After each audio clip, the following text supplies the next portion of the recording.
Takže čaute, to som Hades Games a vítam vás u môjho ďalšieho videa. Dneska si ideme ukázať, ako stiahnuť Minecraft. Minulý tutoriál takto vymazal, tak ho musíme dať znova. Pôjdete na túto stránku.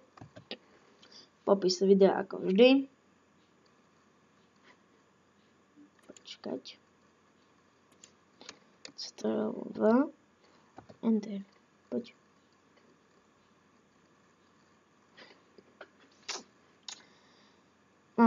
Ide.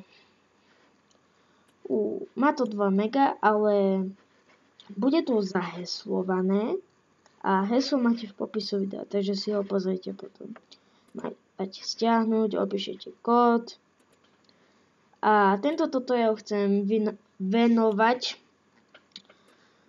môjmu fanúšikovi Jackmackovi a Andymu TV, takže ďakujem za odbery. A počkajte. No, proste si to nájdete v tých otvorených súboroch, ale nepôjde vám to dať na plochu stále. Skúsiť znova. Môžete ísť viete kam. Tak preto dáte ľavé tlačítko, posúvať kam a vyberiete si pracovnú plochu.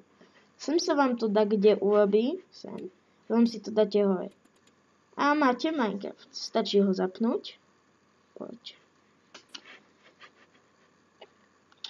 Ale upozorňujem, je to Minecraft iba na hranie. Kebyže si do neho chcete dať Skyblock alebo nejakú mapu, vám to nepôjde, lebo je to kreknuté. Vám to proste nepôjde.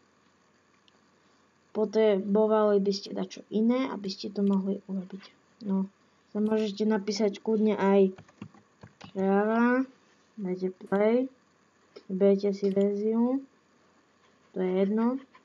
A pre toto video by to bolo všetko, učím sa s vami ja, Hades Games. Čaute a